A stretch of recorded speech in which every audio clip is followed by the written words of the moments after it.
Welcome back muli mga ka-adventure sa panibagong araw at nakauwi na po pala tayo galing Manila mga ka-adventure. So on the way na tayo pa maglalambay. So, babalik na tayo sa ating lupang sinilangan. Ito mga ka-adventure, isang madaliang vlog pala sa umagang ito at shoutout pala sa nagbigay sa atin ng nag-sponsor sa atin ng suit mga ka-adventure. At after ilang months ay ito, bago na naman tayo magsisid na naman sa dagat. At sana ay swertihin tayo sa araw na ito mga ka-adventure. So shoutout po pala kay ate na nag-sponsor sa atin ng suit. At napakalaking bagay nito mga ka-adventure, lalo na sa panahon ng December na sobrang lamig ng dagat. So hindi pala tayo makapag-sport fishing mga ka-adventure dito sa harap, gawa ng kung napapansin nyo ang lalaki ng alon. So napakahirap mag-atraka dyan mga ka-adventure, kaya dito na naman tayo sa likod sa dating spot na pinapanaan natin. At ayan, naglindol na naman kasi mga ka-adventure. So nakadalawang lindol siya, kaya ganito na naman ang sitwasyon ng dagat. So doon pa rin tayo sa dating gawi.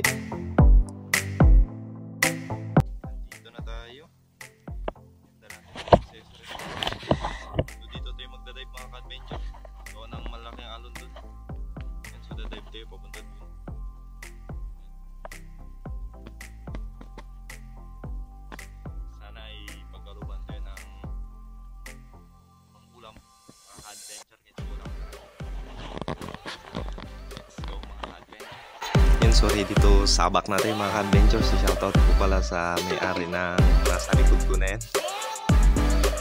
And shoutout sa kanya, kay Sir. Basta yun na yun mga ka-adventure. And then start na tayo mag-dive. So, lagyan lang tayo ng pins. And then sana ay maging okay ang adventure natin na ito after ilang month mga ka-adventure.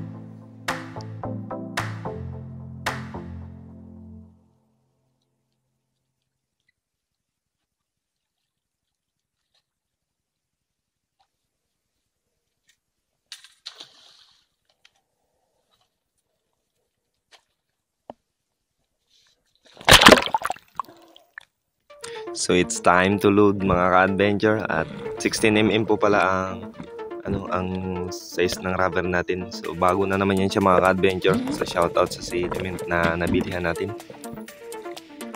So ready to sabak na mga ka-adventure. So dito mga ka-adventure ay nag-drop ako. At sinilip ko itong parang chorus ba na ito. And so dito ko kasi madalas kita yung mga grupo ng snapper mga ka-adventure kasama ng botfish sa area na yan, kaya ito nagtry tayong nagsilip sa ilalim at nag-ambush, kaso wala sila mga ka-adventure. Ayan, so medyo may kalabuan talaga ang dagat mga ka-adventure, gawa ng may lindol at hindi pa nakaka-recover ay sinigundahan niya na naman. At sa di kalayuan nun mga ka-adventure, ito ay nakasalubong tayo ng isang grupo ng samaral at nakapitas tayo ng isa. So, nice one. This is my first catch mga ka-adventure, kitong or samaral.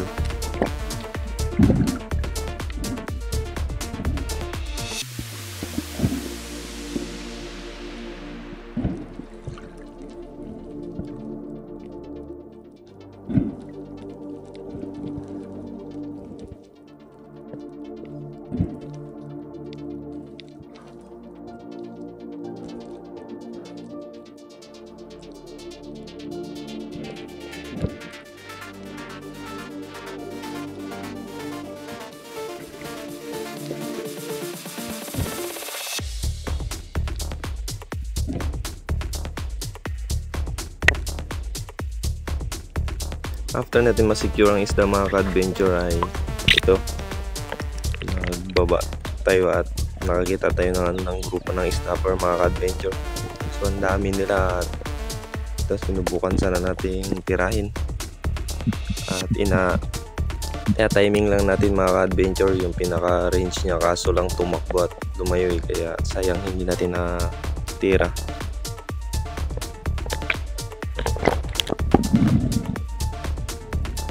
So another dive again mga ka-adventure, at nag-ipon tayo ng marami-raming hangin. So inabangan natin yung grupo ng snapper dito mga ka-adventure, at nagbakasakali tayo na lumapit.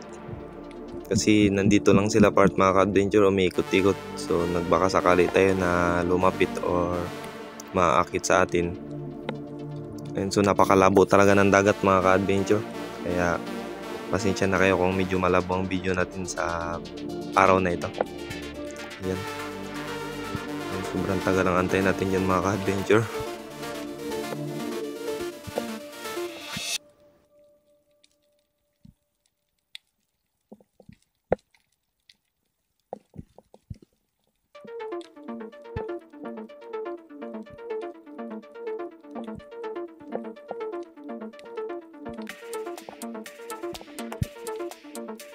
So ito finally mga ka-adventure ay nagpakita na rin sana sila. Ang kaso lang mga ka-adventure ay ubos ng hangin natin. Gawa ng sobrang tagal nila bago dumating mga ka-adventure at napakalayo pa. Kaya ito, sayang hindi natin natira. So bawi na lang tayo next time mga ka-adventure pag medyo malinaw-linaw na.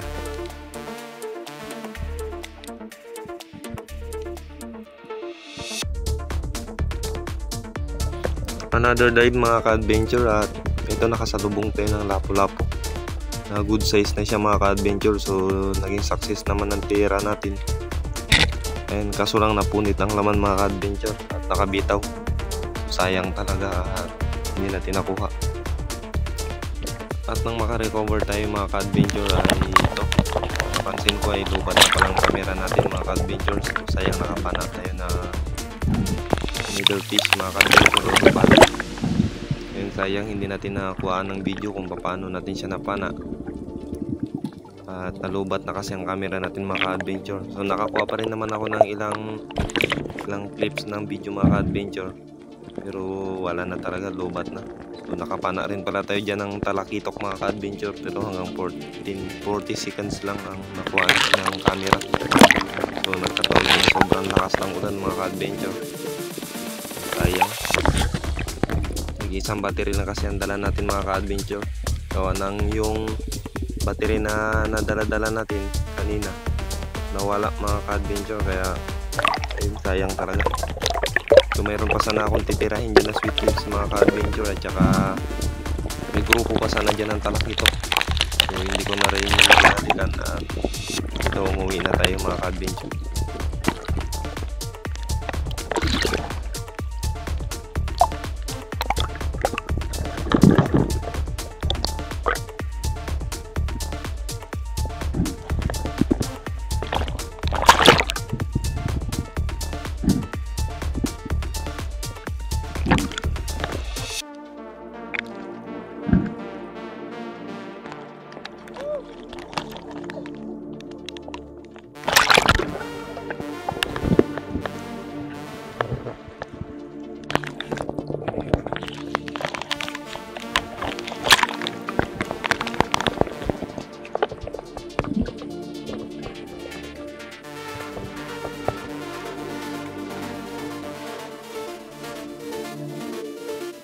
And then matapos nun mga ka-adventure ay dumaan lang pala ako dito sa lugar ng lolo ko.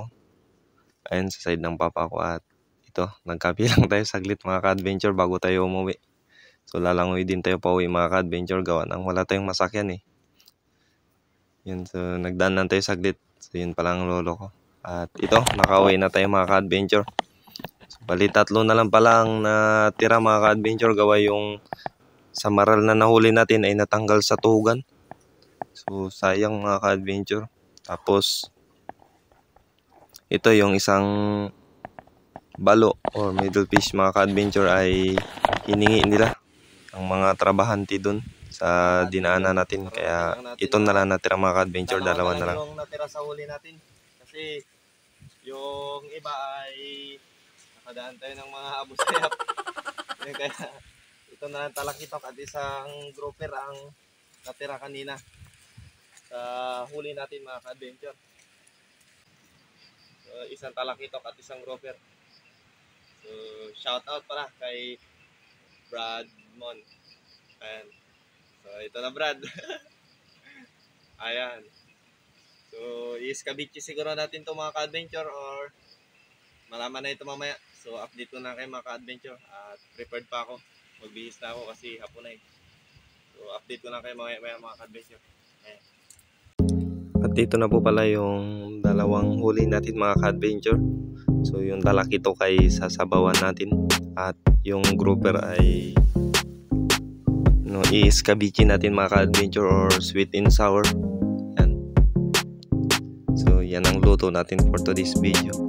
At tara samahan nyo kaming magluto mga ka-adventure at kumain na naman. So ito lang talaga natin mga ka-adventure, pambato natin, catching food. So minsan ay nagka-catching sale na tayo. So yan na yung sasabawan natin mga ka-adventure at ating i-escabeche and sweet and sour.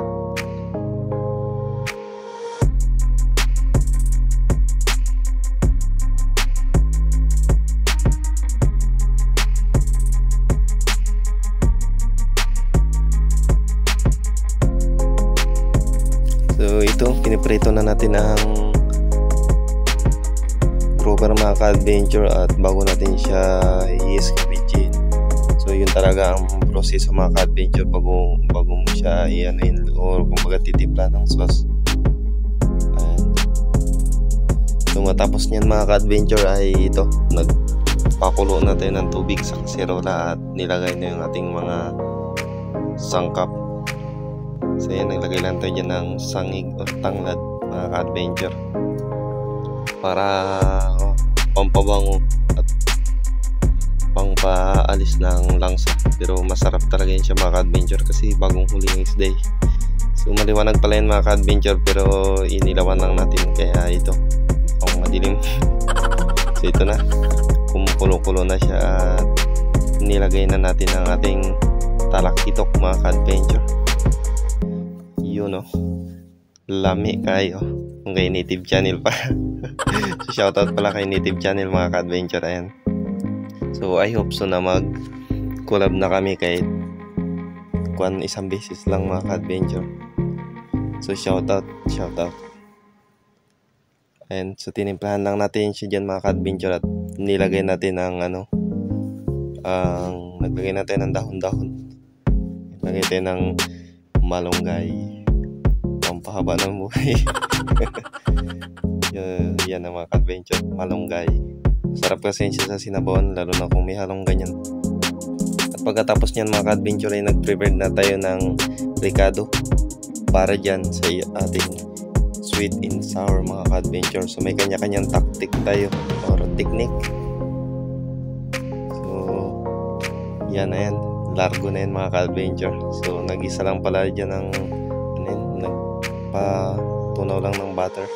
Pwede ring mantika mga ka-adventure pero yan ang naisipan namin eh. So yan ang nilagay namin mga ka-adventure. At nung matunaw na ay inuna namin yung luya. And so kailangan lang yun siya mag golden brown.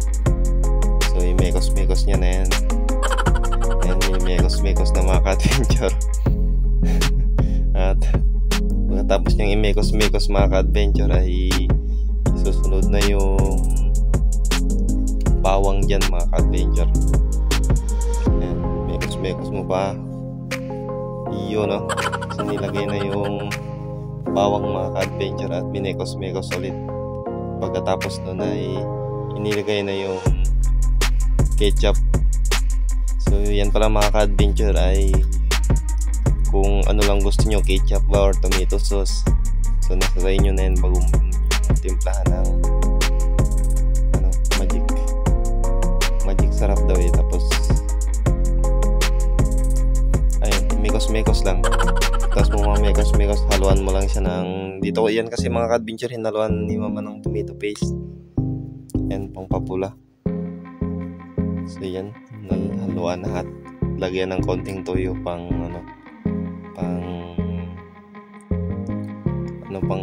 pantay sa niya, sa tamis alat. Pagkatapos ng toyo ay hinaluan din ng asukal. Ayun, nilagyan ng asukal bago i-mekos na naman ulit mga ka-adventure. Yun o, dami na yan my friend. Pagkatapos mamekos ay pakuliin din siya konti para para matunaw yung asukal at bago natin ilalagay yung ating pagmalakasang grouper mga ka-adventure. So nag-add pa pala dyan ng konting tubig. Bago natikman na goods na, di ilagay ng ating pinagpritong grouper. So ready na yun mga ka-adventure. And imikos-mikos mo lang din ulit yan siya. Pagkatapos niyan ay ito na ang kalalabasan mga ka-adventure. So ready to pakpakan na naman mga ka-adventure, sa kain tayo. Ayan, what's up mga ka-adventure. So ginabi na tayo at naluto na ang ating nahuli kanina na tatlo mga ka-adventure. So bali ito siya. Ayan. So ito na pala yung sinabawan natin mga ka-adventure, yung putian. Tapos ito yun yung grouper or lapu-lapu na ano natin, na huli natin kanina. So yan siya, pinag sweet and sour. So sarap nito mga ka-adventure, after ilang month bago na naman tayo nakatikim ulit ng sariwang isda. So sana'y makatuloy-tuloy tayo adventure para mag 1K subscriber na tayo. So ito pala yung ating sinabawan mga ka-adventure. And bali pinagtatlong putol ko lang siya mga ka-adventure kasi tatlo lang naman kami dito. Tapos yung isa pinagprito natin mga ka-adventure. Ayan, yung kalagitnaan pinagprito, tapos yung ulo at buntot inano natin, sinabawan. So para makatikim din tayo ng sariwang sinabawan. So tara, kain tayo mga ka-adventure, samahan nyo kami sa gabing ito. So tara, kain na, pakpakan na to.